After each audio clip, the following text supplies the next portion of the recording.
Hello दोस्तों, welcome to the channel psycho for you. दोस्तों, मैं हूं संदीप। आई होप कि आप सभी अच्छे होंगे। तो दोस्तों, आपको पता है कि हमारा सेशन चल रहा है चाइल्ड डेवलपमेंट एंड पेडागोजी का। इसमें हमने काफी प्रीवियस लेक्चर कर लिए हैं, काफी टॉपिक हमने कर लिए हैं।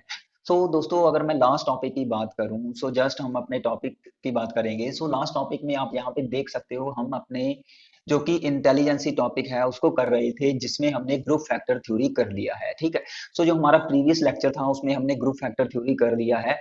इससे पहले भी हम काफी मीन्स वीडियोस में टॉपिक कर चुके हैं। तो इंटेलिजेंसी में हमने one factor theory, two factor theory और ग्रुप फैक्टर थ्योरी जो कि लुईस थ्रस्टन ने दी थी वो हमने ऑलरेडी कर ली है। तो यदि आप इस वीडियो को देखना चाहते हो तो प्लीज हमारा प्रीवियस लेक्चर जरूर देख लें।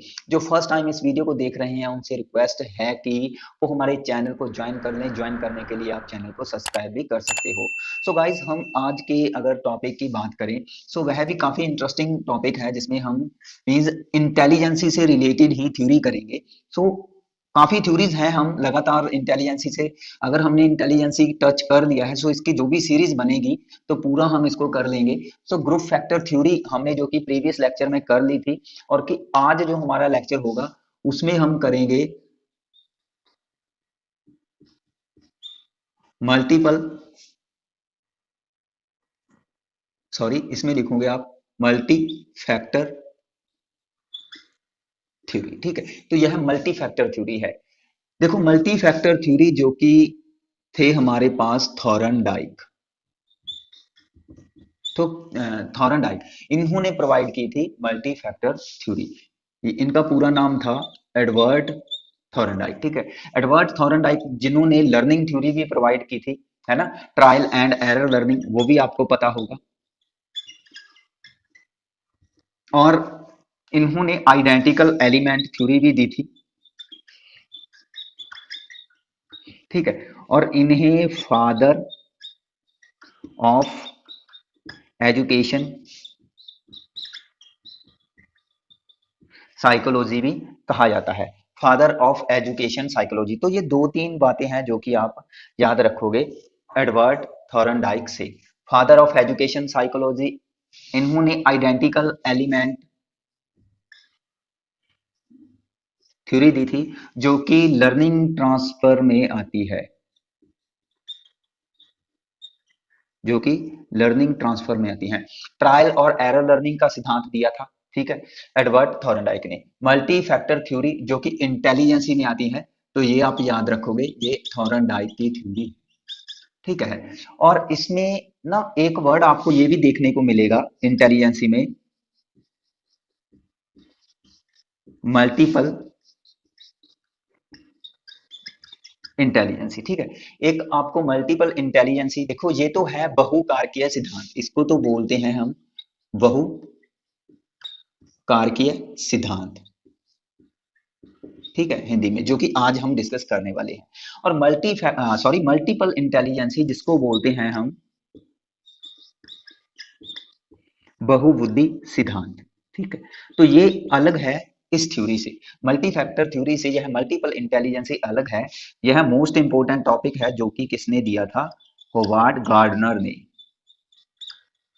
ठीक है। ये हमारे पास होवार्ड गार्डनर थे, तो ये आप याद रखोगे, मल्टीपल इंटेलिजेंसी होवार्ड गार्डनर से रिलेटेड था और मल्टी फैक्टर थ्योरी एडवर्ड थॉरनडाइक से। तो आज ये हमारा कॉन्सेप्ट होने वाला है मल्टी फैक्टर थ्योरी, इसको हम डिस्कस कर लेते हैं। गाइज, हमारे पास यह कुछ पॉइंट्स हैं जो कि एडवर्ड थॉरनडाइक ने इंटेलिजेंसी को लेकर के दिए थे। तो इन्हें आप अपनी कॉपी पे भी नोट कर सकते हो। इसे हम थोड़ा समझ लेते हैं। देखो, थॉरनडाइक था, इनका यह मानना था कि जो इंटेलिजेंसी है उनमें बहुत सारी योग्यताएं, बहुत सारे कारक या एलिमेंट या तत्व पाए जाते हैं, और वह क्या है, जो इंटेलिजेंसी है उनसे मिलकर बनी होती है। ठीक है। इन्होंने कहा कि जो कि एलिमेंट्स इसमें पाए जाते हैं, इन एलिमेंट्स को हम सिंपली योग्यताएं या एबिलिटी बोल सकते हैं। ठीक है। क्योंकि देखो, हमने जस्ट जो किया क्या है, मैंने जब इंटेलिजेंसी टॉपिक शुरू करवाया था तो उसमें हम एबिलिटीज ही पढ़ रहे हैं, और उन एबिलिटीज को हमने फैक्टर का नाम दे दिया, और वो हमने one factor theory, two factor theory, group factor theory और मल्टी फैक्टर थ्योरी में वही फैक्टर हम डिस्कस कर रहे हैं। बस इसके नाम अलग अलग हैं, चीजें सारी चीजें जो भी हम पढ़ेंगे वो सेम ही है। इसलिए हमें थोड़ा याद करने में प्रॉब्लम आ सकती है, क्योंकि सभी एक सी चीजें लगती हैं और फिर हम कंफ्यूज हो जाते हैं कि कौन सी थ्योरी किसने दी है, ठीक है।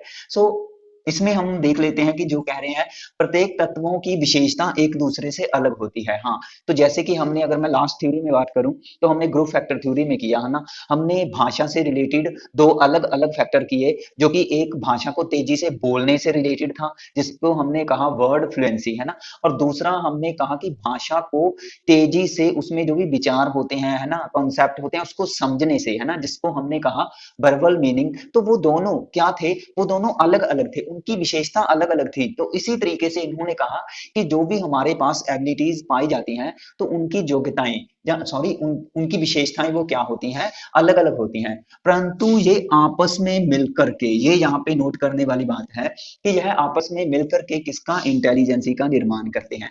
ऐसा नहीं है कि इसमें एक तत्व है, जैसे कि वन फैक्टर थ्योरी जो कि अल्फ्रेड बिने ने दे दिया था कि उसमें सारी योग्यताएं शामिल हो जाती है, प्रत्येक व्यक्ति जो किसी भी तरीके का कार्य करता है वो सिर्फ एक ही फैक्टर के बेस पे करता है।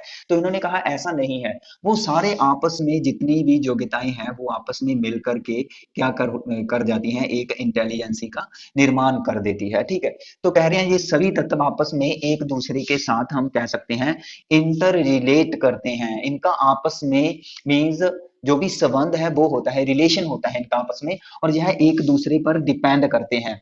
जैसे कि भाषा है ना, अगर भाषा को आप समझोगे तो फिर ही तेजी से बोल पाओगे, अगर भाषा आपको आने ही नहीं लगी है तो फिर आप बोलोगे कैसे, है ना। अगर भाषा में आपने मीनिंग जो है उसका क्लियर अच्छे तरीके से कर लिया है किसी भी लैंग्वेज का, तो फिर ही आगे आप उसको यूज कर पाओगे। तो यूज करना मैं कह सकता हूँ कि बोलना हो सकता है, तो बोलना तेजी से बोलने में आ सकता है ना, वर्ड फ्लुएंसी। तो वही चीज है कि अगर आपके पास वर्बल मीनिंग इंटेलिजेंसी होगी तो मैं कह सकता हूं कि आपके पास वर्ड फ्लुएंसी भी हो सकती है ना।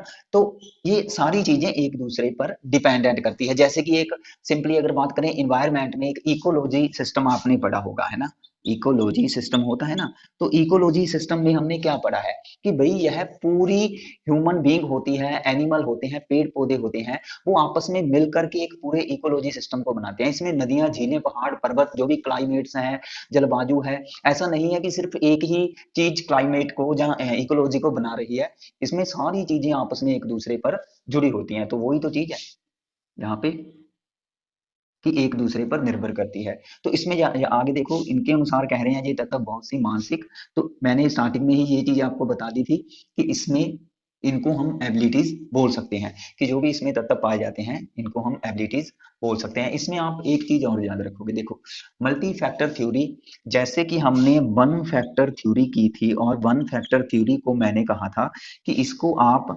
मोनार्किक थ्योरी भी बोल सकते हो, है ना। वन फैक्टर थ्योरी को हमने कहा मोनार्किक थ्योरी हम इसको बोल सकते हैं। लेकिन जो हमारे पास मल्टी फैक्टर थ्योरी है,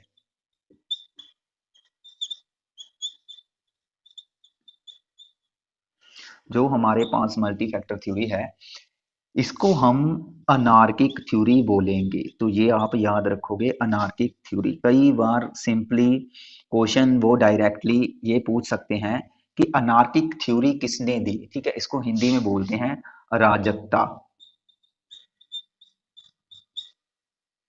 अराजकता का सिद्धांत, ठीक है। तो ये वर्ड है जो आपको याद रखने पड़ेंगे। अनार्किक थ्योरी किसने दी, anarchic theory multi factor theory से रिलेट करती है, मींस यह दोनों एक ही थ्योरीज हैं, ठीक है। सो अनार्किक थ्योरी पूछा जाए तो वो आपने थॉरनडाइक की मीज लगाना है, अगर इस तरीके से क्वेश्चन आपको देखने को मिल सकता है। तो वन फैक्टर थ्योरी मोनार्किक थ्योरी, और multi factor theory anarchic theory, तो ये आप याद कर लेना। तो ये कुछ पॉइंट्स थे जो कि आप अपनी कॉपी पे लिख लो, इसको ये भी, इस पॉइंट को भी जरूर देख लेना कि इसको हम अनार्किक अनार्किक थ्योरी भी बोलते हैं, अराजकता का सिद्धांत, ठीक है, अराजकता का सिद्धांत। तो ये भी आप अपनी कॉपी पे नोट कर देना। तो आगे हम अब जो भी इसमें जो भी एलिमेंट्स हैं, एबिलिटीज वगैरह है, वो हम कर लेते हैं।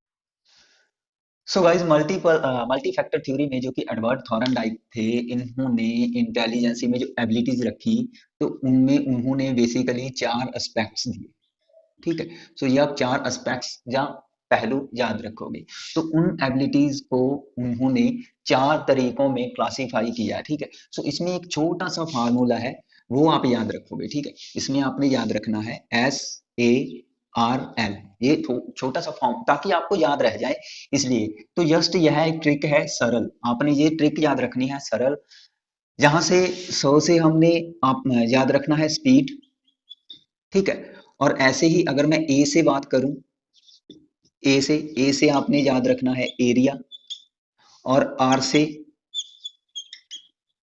रेंज, और एल से लेवल, ठीक है। स्पीड, एरिया, रेंज और लेवल, ये आपने चारों इस तरीके से आप याद रख सकते हो, ठीक है। जरूरी नहीं है कि पहले आप इसको रखो या इसको रखो या इसको रखो या इसको रखो, किसी भी चीज को आप पहले रख सकते हो, मीन्स यह कोई सीरीज वाइज योग्यताएं नहीं है, किसी भी योग्यता को आप पहले रख सकते हो। तो इन्होंने एस्पेक्ट्स को चार तरीकों में क्लासिफाई करके, मीन्स ये चार टाइप्स दे दिए इंटेलिजेंसी के, कि इंटेलिजेंसी में मीन्स हम कह सकते हैं चार एस्पेक्ट्स आते हैं, ठीक है, चार पहलू आते हैं, चार पक्ष होते हैं उसके। तो इसको आप जस्ट इस ट्रिक से याद कर सकते हो, SARL, सरल, सरल से आप याद रख सकते हो, ठीक है। सो हम इसको जो भी है बारी बारी से थोड़ा हम इसको डिफाइन कर लेते हैं। तो देखो, हमने स्टार्टिंग हम करेंगे लेवल से, ठीक है। तो लेवल जिसका मतलब है स्तर, ठीक है। तो लेवल में होता क्या है, लेवल को जो कि एडवर्ड थॉर्नडाइक मानते थे कि इसमें आपने लिखना है कि इसका संबंध किसी कार्य या कौशल की कठिनाई से होता है। सिंपली आपने याद रखना है कि जो लेवल है, it is refer to difficulties of any skill, और जो भी हमारे पास किसी तरीके की एक्टिविटी है या कार्य है, ठीक है, या फंक्शन है, ठीक है।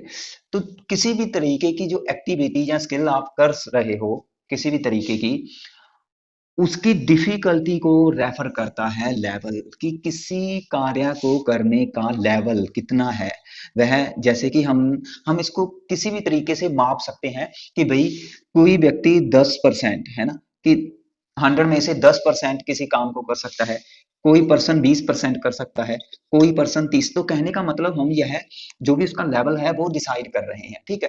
तो डिफिकल्टीज, कठिनाई इसमें आती है लेवल में। तो लेवल में आपने याद रखना है कि कोई पर्सन किसी भी एक्टिविटी को, जो उस एक्टिविटी का मीन्स एक डिफिकल्टीज है या कितना वह कार्य टफ है, तो वह कितनी तेजी से कर सकता है, ठीक है। तो वह उस कठिनाई के अकॉर्डिंग कार्य को कितना कर सकता है, वो है लेवल। तो इसमें लेवल में आपने याद रखना है स्तर, और इसमें ये याद रखना है कि इसे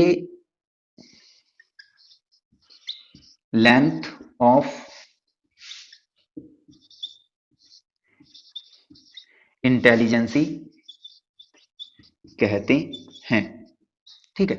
इसे हम बुद्धि की लंबाई भी कह सकते हैं सिंपली, ठीक है, हिंदी में बुद्धि की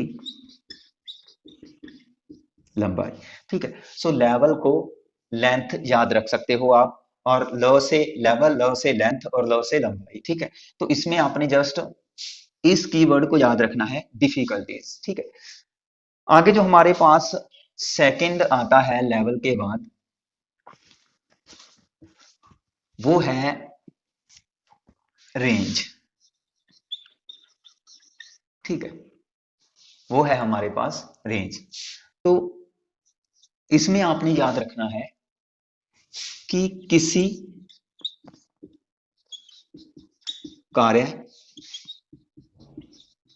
या कौशलों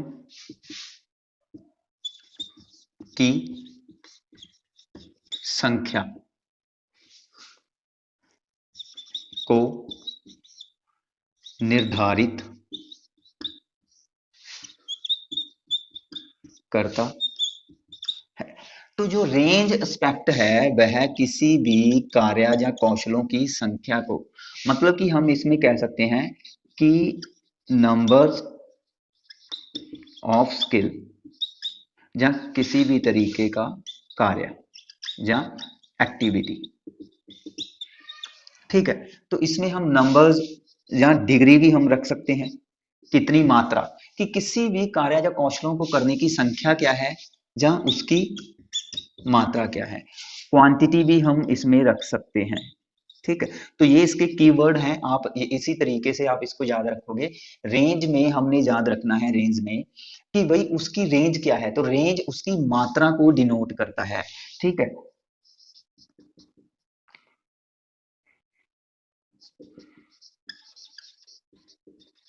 it is defined as the degree. ठीक है, सिंपली आप ये याद रखोगे कि यह डिग्री के रूप में हम इसको डिफाइंड कर सकते हैं, डिग्री, या हम इसको कह सकते हैं नंबर। ठीक है, नंबर ऑफ स्किल या एक्टिविटी भी आप इसमें लिख सकते हो। ठीक है, तो यह उसकी संख्या को, उसकी डिग्री को या उसकी क्वांटिटी को, ठीक है, तो इसको डिनोट करता है रेंज। तो सिंपल है, इसमें आप ये भी याद रखोगे, रेंज में देखो लेंथ में हमने कहा कि इसको, सॉरी लेवल में हमने कहा कि इसको लेंथ ऑफ इंटेलिजेंसी हम कहते हैं, और रेंज को आप याद रखोगे, इसको हम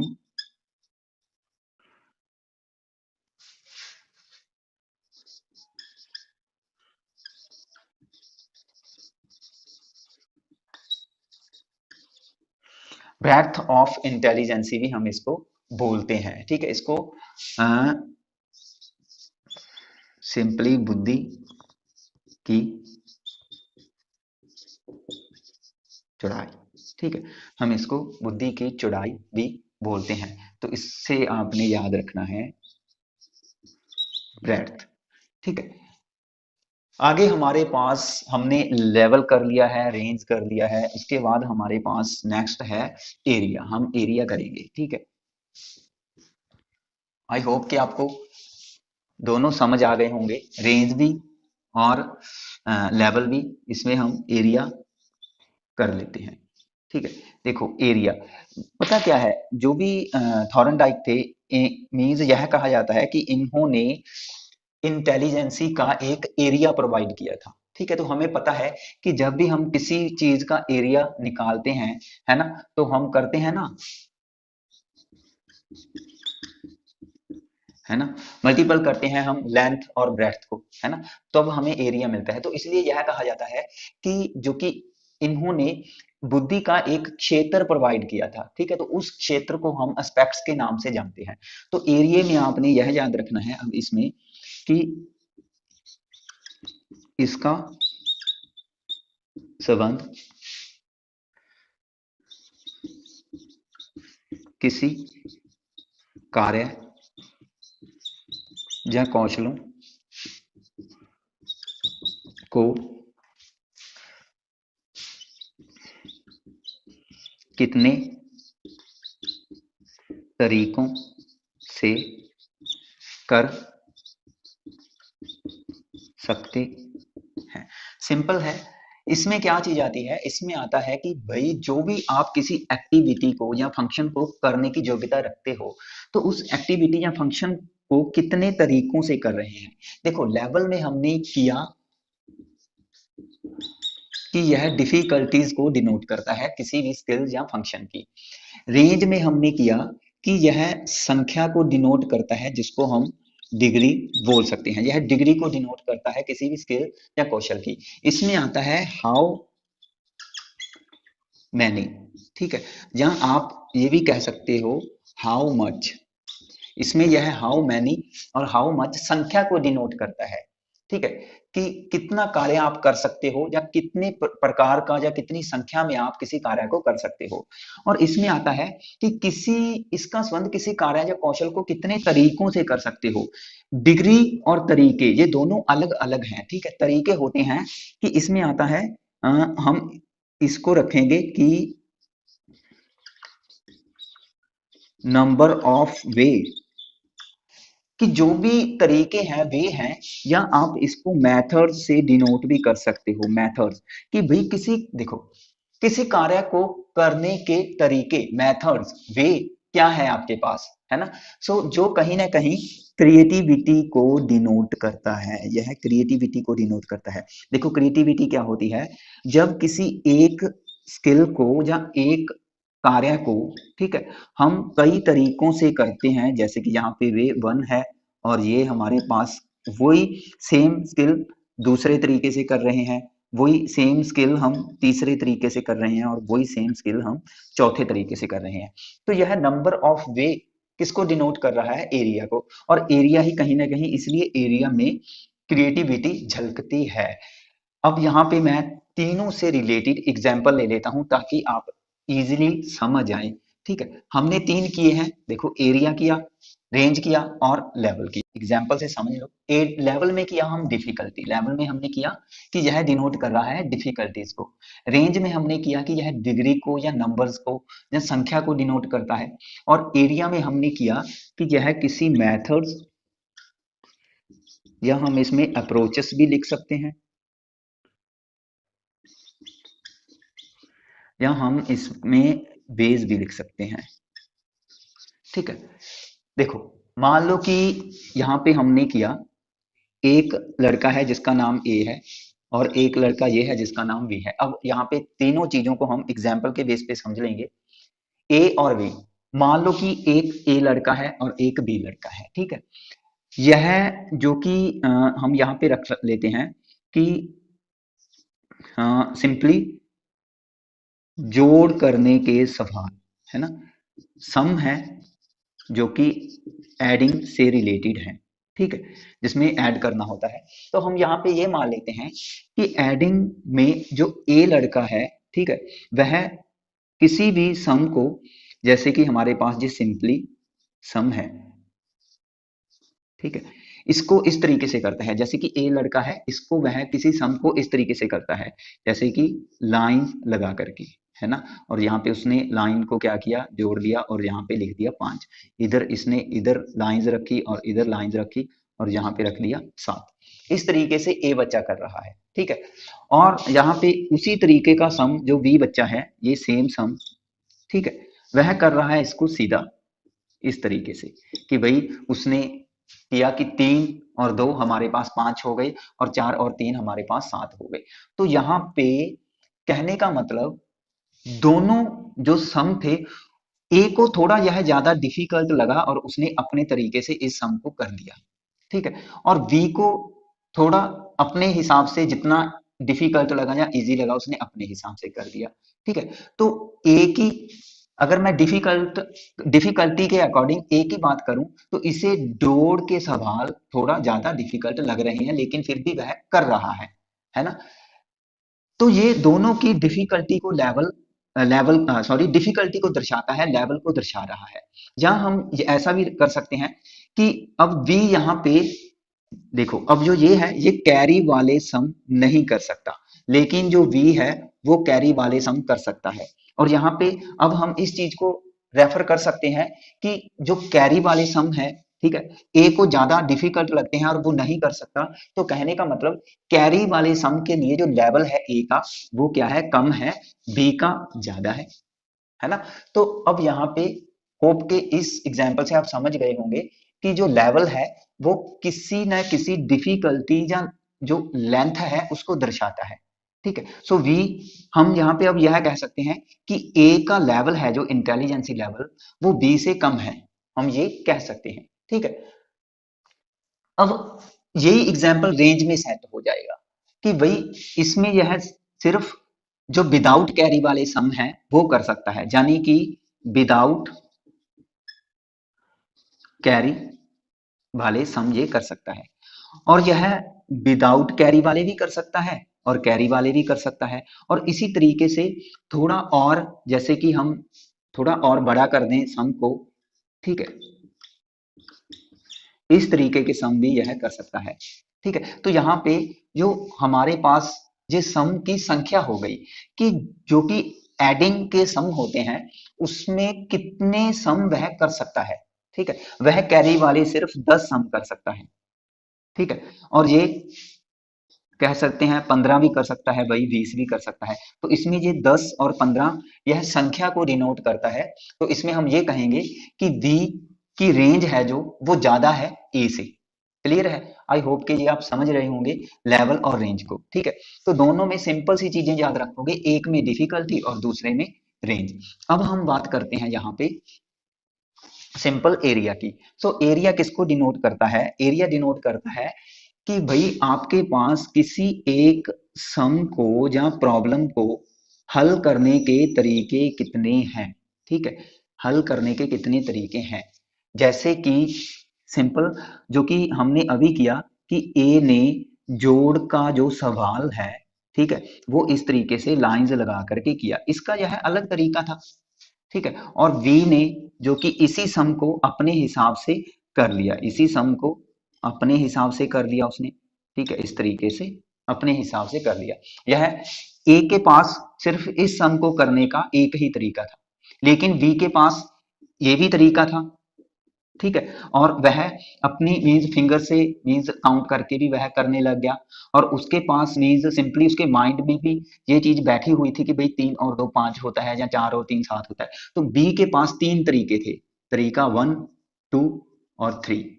ठीक है, वे 1 वे 2 और वे 3, इस तरीके से। लेकिन ए के पास सिर्फ एक ही तरीका था, ये है ना। सो हम यहाँ पे कह सकते हैं कि बी का जो एरिया है वो ए से ज्यादा है। ठीक है, सो किसी प्रॉब्लम को हम कितने तरीकों से हल करते हैं वो एरिया को डिनोट करता है।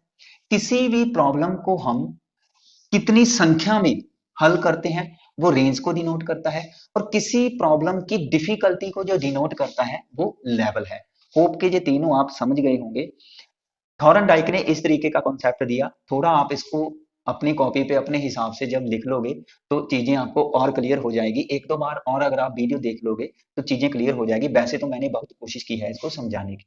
सिंपल है, area number of methods, range number of degree, या डिग्री कह सकते हो, क्वांटिटी कह सकते हो। ठीक है, और लेवल हमारे पास जो डिफिकल्टीज हैं उसको शो करता है। ठीक है, तो ये तीनों याद रखना। तो हमने लेवल, रेंज और एरिया जो है उसको कर लिया है। जो हमारे पास लास्ट वन रह जाता है वो है स्पीड। ठीक है, हमने सिंपल सा किया था ना एक फॉर्मूला, SARL। लेवल हमने कर लिया, रेंज हमने कर लिया और एरिया हमने कर लिया। अब हमारे पास स्पीड आता है। तो सिंपल है भाई, स्पीड में अब हम क्या करेंगे। स्पीड तो आप समझ ही सकते हो, स्पीड का मतलब होता है गति। तो सिंपली किसी कार्य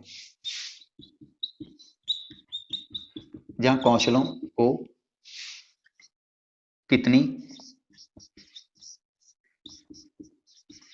तेजी से कर सकते हैं। तो हम किसी भी कार्य या कौशलों को कितनी तेजी से कर सकते हैं, या किसी समस्या का समाधान कितनी तेजी से कर सकते हैं। सो सिंपली स्पीड, स्पीड को ही डिनोट करता है। ठीक है, फ्लुएंसी को डिनोट करता है किसी भी प्रॉब्लम की या किसी भी कार्य की। ठीक है, जैसे कि किसी बच्चे को, एक बच्चे को हमने 10 सम दे दिए, एक बच्चे को हमने 15 सम दे दिए। ठीक है, बी है और ए है। ए को 10 दे दिए, बी को 15 दे दिए। इसने 10 में से 8 सम कर दिए, 10 में से 8 सम कर दिए, और 2 सम इसे थोड़े टफ लगे। कहने का मतलब अब 2 सम इसे टफ लगे, तो 15 में से इसने, हम कह सकते हैं 13 सम कर दिए, इसे 2 सम मीन्स जो अलग थे वो टफ लगे।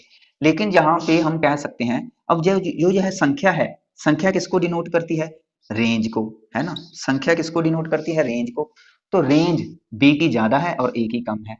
ऐसे ही जो डिफिकल्टी लेवल है वो किसको डिनोट करता है? हमारे पास लेवल को। ठीक है, तो ए की कम है, बी की ज्यादा है।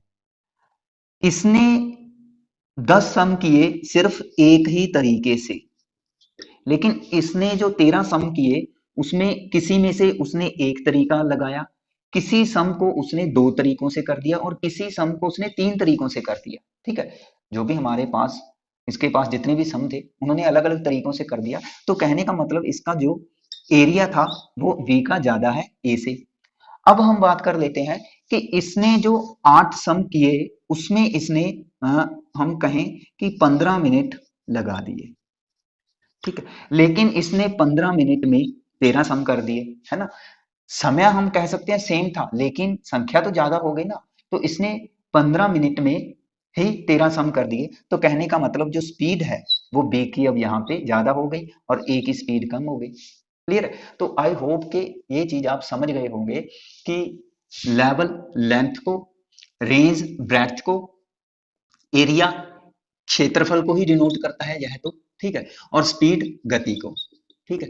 तो ये याद रखना, आप अपने कॉपी पे इन चीजों को देख लो। स्पीड जो भी हम कोई कार्य है, एक्टिविटी है, फंक्शन है, उसको कितनी स्पीड से करते हैं उसमें मीन्स हम टाइम कितना लेते हैं, तो वो टाइम ही हमारा दर्शाता है कि हमारा किसी कार्य को करने से मीन्स कितना टाइम लेते हैं, तो उसी वही चीज दर्शाती है हमारे स्पीड को, ठीक है। सो ये आप देख लेना।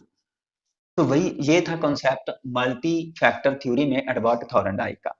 अब ये तो थे हमारे पास चार पहलू, ठीक है।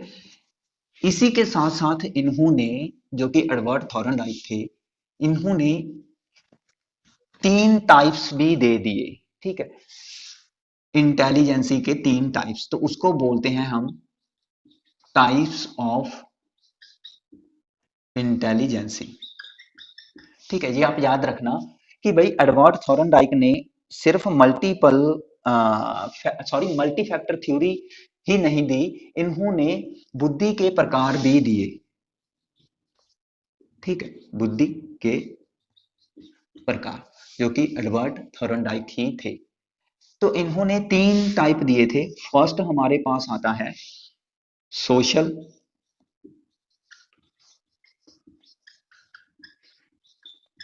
इंटेलिजेंसी, ठीक है।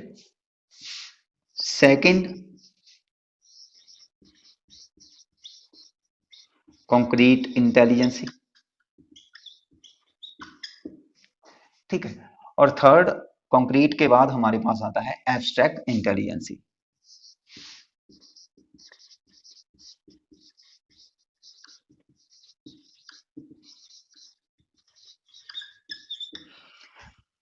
ये आप याद रखना, सोशल, कॉन्क्रीट और एब्स्ट्रैक्ट। सोशल सामाजिक बुद्धि, कॉन्क्रीट मूर्त बुद्धि और एब्स्ट्रैक्ट अमूर्त बुद्धि, ठीक है। तो ये तीनों आप याद रखना, इसको भी मैं थोड़ा एक्सप्लेन कर दे। सो गाइस हमारे पास यहाँ पे जो कि थॉरनडाइक ने इंटेलिजेंसी के टाइप्स प्रोवाइड किए थे, तो वो इस तरीके से है, यहाँ पे हम देख सकते हैं सोशल इंटेलिजेंसी, एब्स्ट्रैक्ट इंटेलिजेंसी और कंक्रीट इंटेलिजेंसी, ठीक है। ये तीन इन्होंने टाइप्स दिए थे, जो आप याद रखना, सोशल, एब्स्ट्रैक्ट और कंक्रीट। देखो मल्टी फैक्टर थ्योरी में हमने एक फॉर्मूला किया था, जो आप याद रखोगे सरल, ठीक है। तो आप कहीं इंटर रिलेट मत कर देना, ये अलग हैं टाइप और ये अलग हैं, ठीक है। इसमें हमने लेवल, रेंज, एरिया और स्पीड किया, लेकिन ये हमारे पास सोशल, एब्स्ट्रैक्ट और कंक्रीट है, जो कि एडवर्ड थॉरनडाइक की ही देन थी। तो इसमें हमारे पास सोशल इंटेलिजेंसी, देखो नाम से पता चल रहा है सामाजिक बुद्धि, तो समाज में जो भी हम अपने आप को एडजस्ट करते हैं, इंटरेक्ट करते हैं, तो वो सारी चीजें इसमें आती हैं। सोशल के साथ, सॉरी, सोसाइटी के साथ इंटरेक्ट करने की, तो सोसाइटी के साथ जो कि इंटरेक्शन है, ठीक है, वो जो एबिलिटी है वो हमारे पास इसमें आती है। सोशल इंटरेक्शन जो है उसकी योग्यता सोशल इंटेलिजेंसी में आएगी।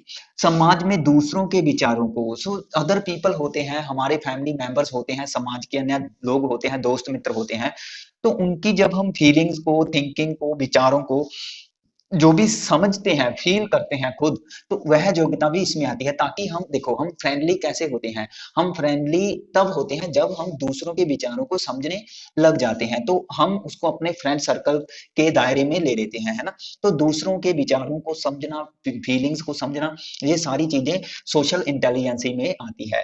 तो सामाजिक अंतक्रिया, तो हर व्यक्ति के पास देखो यह योग्यता होती है, समाज में एडजस्टमेंट वह बनाए रखता है सोशल इंटरेक्शन के साथ। दूसरों के विचारों को समझना, तो एक टीचर है वह अपने क्या है, वह अपने जो भी स्टूडेंट्स हैं उनके विचारों को समझता है, तो टीचर के पास यह योग्यता होती है।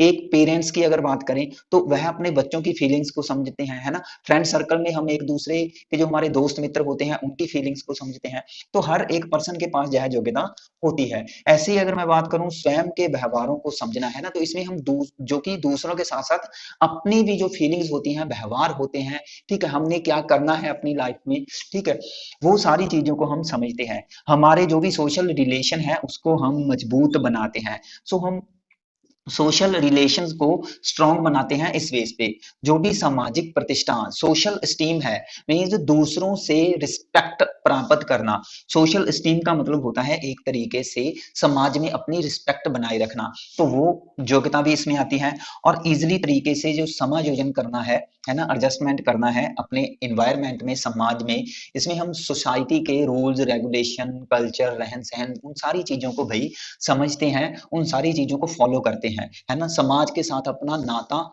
नहीं तोड़ते, तो वो सारी योग्यताएं इसमें आती हैं। तो एक डॉक्टर हो गया जो अपने पेशेंट को समझ रहा है, उसके जो भी पेन है, फीलिंग है, जो भी बीमारी है वो उसको समझ रहा है, तो वो इसमें होती है ना। तो कुछ ऐसे पर्सन जिनके पास, लगभग सभी के पास यह योग्यता होती ही होती है।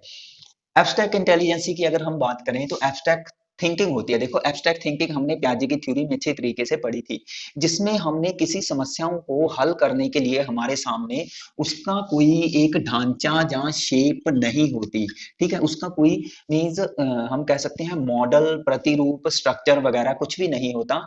वो उन प्रॉब्लम्स को हम जस्ट अपने माइंड से, अपनी सूझबूझ से, अपनी अंतर्दृष्टि से हम हल कर रहे होते हैं। तो वो सारी प्रॉब्लम्स किसमें आती हैं, एब्स्ट्रैक्ट इंटेलिजेंसी में आती है। सो सिंपली इसमें हम उन सिचुएशन में किसी प्रॉब्लम्स को हल करते हैं जिन्हें हमें अपने माइंड से हल करना होता है ना। तो इसलिए लिखा है कि अमूर्त विचारों, जो कि एब्स्ट्रैक्ट थिंकिंग होती हैं, इवेंट्स होते हैं, जो ऑब्जेक्ट्स होते हैं, उसको समझने की योग्यता हमारे पास इसमें आती है।